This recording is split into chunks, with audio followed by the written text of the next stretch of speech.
Olá, esse é o terceiro vídeo sobre processos e threads, onde falarei um pouco sobre a comunicação entre processos. Primeiro, nessa sessão a gente vai falar sobre como se dá a comunicação entre processos, meio que buscando uma forma dos processos eles não se atrapalharem entre si. Primeiro, processos eles se comunicam com outros processos, porque a saída de um processo pode ser a entrada de outro. Nessa sessão a gente vai ver como um processo ele pode passar informações para outro processo, como certificar-se de que dois ou mais processos eles não se atrapalhem, como garantir um sequenciamento adequado quando um processo depende de outro processo, e os mesmos problemas e soluções se aplicam também a threads, que a gente vai discutir aqui. Primeiro, condições de corrida. Os processos eles compartilham uma memória em comum, onde um ou mais processos eles podem escrever ou ler. Condições de corrida ocorrem quando dois ou mais processos estão lendo ou escrevendo dados compartilhados e o resultado final depende de quem executa precisamente e quando.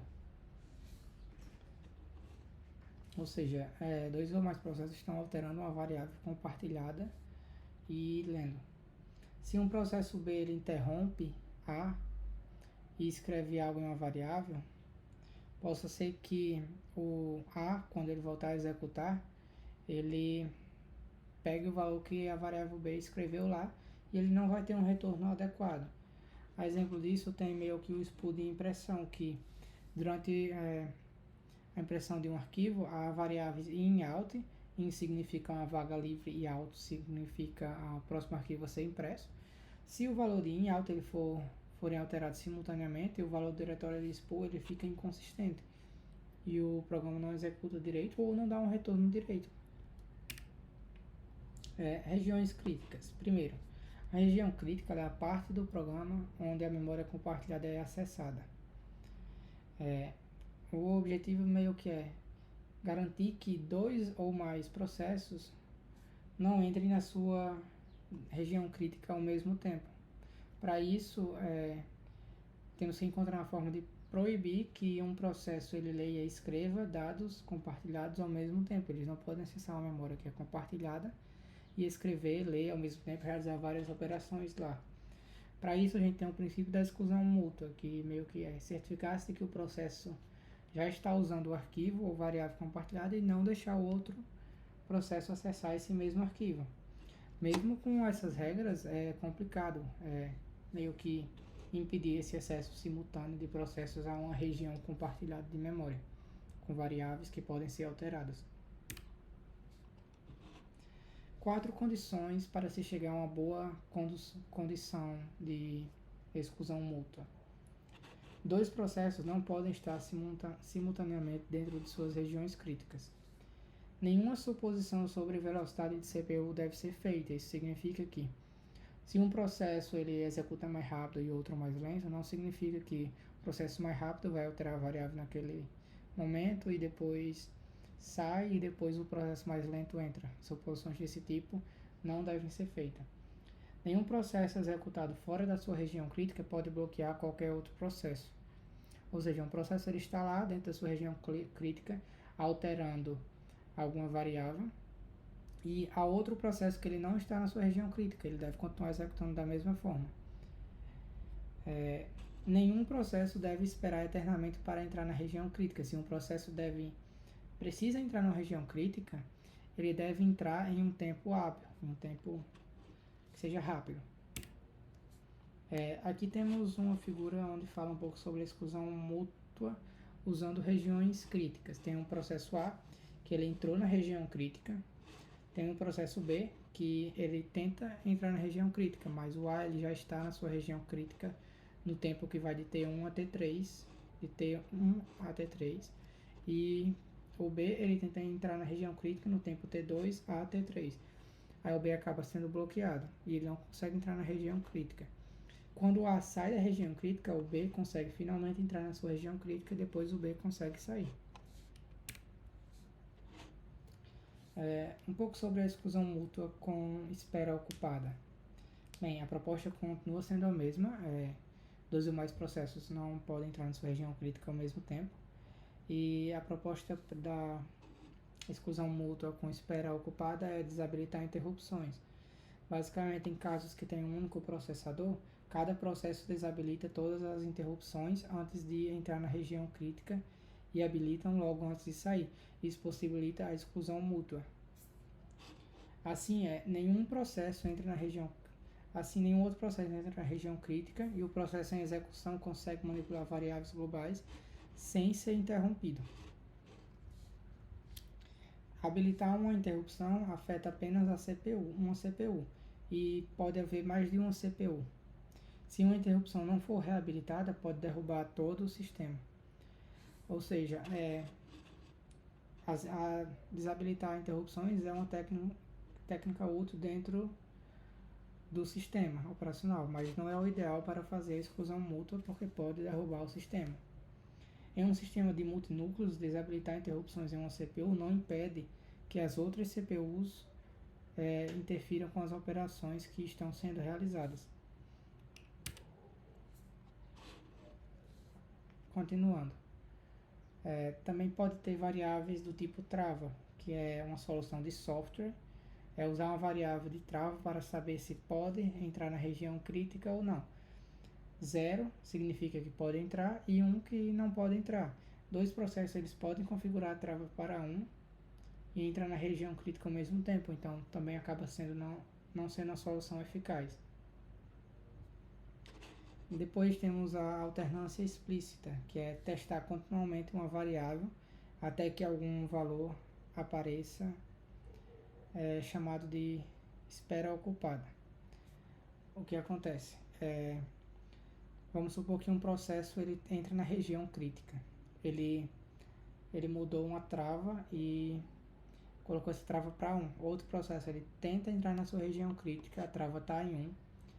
E esse processo que ele está tentando entrar na região crítica, ele fica lá verificando em um laço se ele pode ou não entrar na região crítica.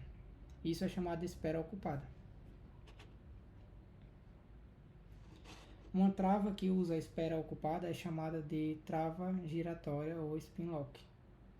A variável do tipo inteiro turn, inicialmente 0, serve para controlar de quem é a vez de entrar na região crítica e examinar ou atualizar a memória compartilhada. Um processo que quer entrar na região crítica pode ser bloqueado por outro que está na região crítica. Aqui é um exemplo de exclusão mútua com espera ocupada. Tem um laço que ele está em true aqui. Enquanto o turn for 0, ele não consegue, ele entra no laço. Aí aqui ele entra na região crítica pelo esse método critical region. Quando ele sai da região crítica, o turn passa para 1. Significa que outro processo consegue entrar na região crítica.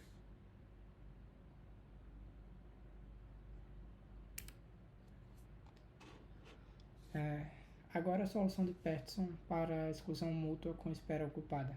A solução de Peterson ele combina a ideia das variáveis de trava e de advertência. Tem o método entRegion, que é chamado com seu número de processo, 0 ou 1, como parâmetro. Essa chamada faz o processo esperar que seja seguro entrar na região crítica. A função leaveRegion para sair da região crítica. Tem o interested, que recebe um N aqui, meio que diz qual processo está interessado em entrar na região crítica usando o parâmetro do processo para isso. O número do processo é armazenado em turn. E aqui é o exemplo. Está aqui, define um N, que é o número de processos. Depois disso tem a variável turn, que diz de quem é a vez de entrar. Tem o interested N, que é todos os valores 0. E tem as funções entRegion, que recebe processo, que é 0 ou 1. Depois tem o int_another, que é o número do outro processo, está interessado. Order vai ser igual a menos 0, o oposto do processo. Interested, ele vai ser a posição do processo, vai receber true. mostra que um determinado processo com um identificador está interessado em entrar. O turn aqui ele recebe o processo que quer entrar. E enquanto o turn for igual ao processo e o interested e o outro processo interessado for true, não faz nada, tem um comando nulo. E a função leave region, que basicamente diz que não tem processo, que o processo não está mais interessado e coloca para false, que indica a saída da região crítica. Agora um pouco sobre a instrução TSL. Ela é uma instrução que ela precisa da ajuda do hardware. A instrução TSL-RX lock, ou meio que o TSL fica em 1 e então consegue ler ou escrever na memória compartilhada. Quando acaba, o lock ele vai para 0, usando uma instrução comum e não permite mais ler e escrever. Usa uma trava de hardware para entrar na região crítica com o TSL. Destravar a trava é bastante simples, o programa apenas armazena um valor 0 em lock. O processo chama enter region e fica em espera ocupada até a trava estar livre para então entrar na região crítica. Se um processo ele trapaceia, a exclusão mútua fracassa. Em outras palavras, regiões críticas funcionais somente se os processos cooperarem entre si, o que não acontece, processos competem entre si. Aqui é o exemplo de código da exclusão mútua com enter region e o leave region. Coloca move lock para 0 para sair da região. E aqui tem o TSL resist lock, que copia lock para o registrador e põe o lock em 1. Aqui verifica se lock vazio 0 é verdadeiro. E se fosse diferente de 0, lock estaria ligado, portanto continue o laço de repetição e o outro processo ficaria esperando o laço de repetição acabar. Agora a estratégia de dormir e acordar. Peterson e TSL tem o defeito de precisar da espera ocupada, ou seja, um processo que está lá executando, está na sua região crítica, está lá executando por bastante tempo, tem outro processo que ele está esperando bastante tempo para executar. Isso meio que é um desperdício de tempo e pode ter efeitos inesperados na execução de um determinado processo. Com isso tem o problema da inversão de prioridade. Um processo com menos prioridade está executando na região crítica e não libera para um processo com menos prioridade executar, travando o processo menos prioritário. O sleep ele bloqueia um processo e o wake up ele acorda o processo. São duas chamadas de sistema. Agora o problema do produtor consumidor. O produtor ele insere no buffet e o consumidor retira do buffet. O produtor quer colocar um item no buffet e o buffet está cheio, ou seja, aí a partir disso ele dorme. Ele fica lá meio que no modo de espera dormindo e não consegue colocar mais nenhum item no buffet. O consumidor ele quer consumir algo e o buffet está vazio, acontece que ele também vai dormir. Usa variáveis para saber se o buffet está cheio ou vazio. As rotinas insert item e remove item que não são mostradas lidam com o controle de inserção e retirada de itens no buffet. Agora vamos voltar um pouco para as condições de corrida. Elas podem ocorrer porque o acesso a account não é restrito. A quantidade de itens no buffet não é restrito. Um sinal de dormir ou de acordar para quem já está nesse estado é perdido quando executado e meio que isso é um bit de espera pelo sinal de acordar. Aqui temos o problema do produto consumidor com uma condição de corrida fatal. N aqui define o número de lugares no buffet, int count 0 número de itens no buffet. Aí tem o produce, que ele tem um item, que tem um while, que ele repete para sempre, gera o próximo item. Se o buffet estiver cheio, ele dorme. ele põe o item no buffet, ele incrementa o contador de itens no buffet e depois ele verifica se o buffet está vazio. Se estiver, ele acorda e consegue colocar mais itens no buffet. Aqui tem um método de consumer, que ele também recebe um item. Ele também repete para sempre. Ele verifica se no buffet, o buffet estiver cheio. Aí, se o buffet estiver cheio, ele dorme. Retira o item do buffet. Descresce de um contador de itens no buffet. O buffet estava cheio, ele verifica. Se tiver, ele acorda e imprime o item. Agora um pouco sobre semáforo. Um semáforo ele pode ter o valor 0, indicando que nenhum sinal de despertar fora salvo, ou algum valor positivo se um ou mais sinais de acordar estivessem pendentes. Há duas operações no semáforo, que é o down e o up. O down ele vê se o valor é maior que 0, se for ele decrementa o semáforo. Quando uma operação de semáforo começa, nenhum outro processo consegue acessar aquele semáforo.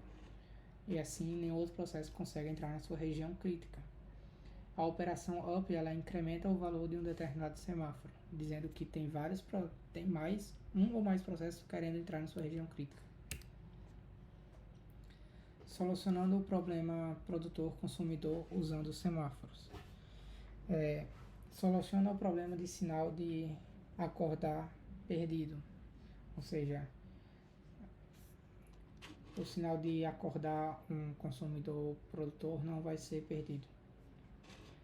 A solução é implementar up e down como chamadas de sistema, com o sistema operacional desabilitando brevemente todas as interrupções enquanto ele estiver testando o semáforo.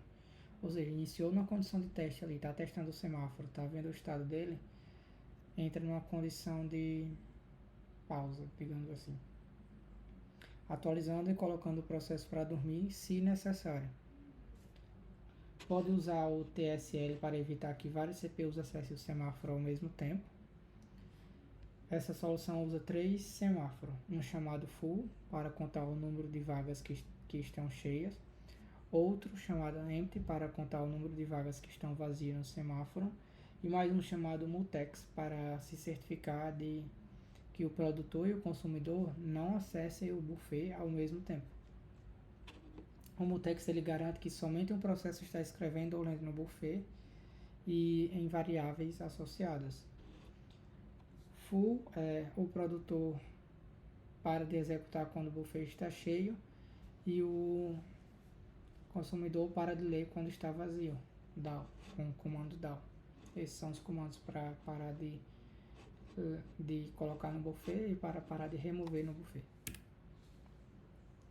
Agora um pouco sobre mutexes. Mutexes eles são bons para gerenciar a exclusão mútua de algum recurso ou trecho de código compartilhado.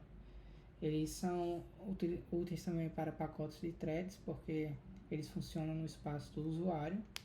E um mutex ele é uma variável que ele é compartilhada, que pode estar em um de dois estados, que é destravado ou travado.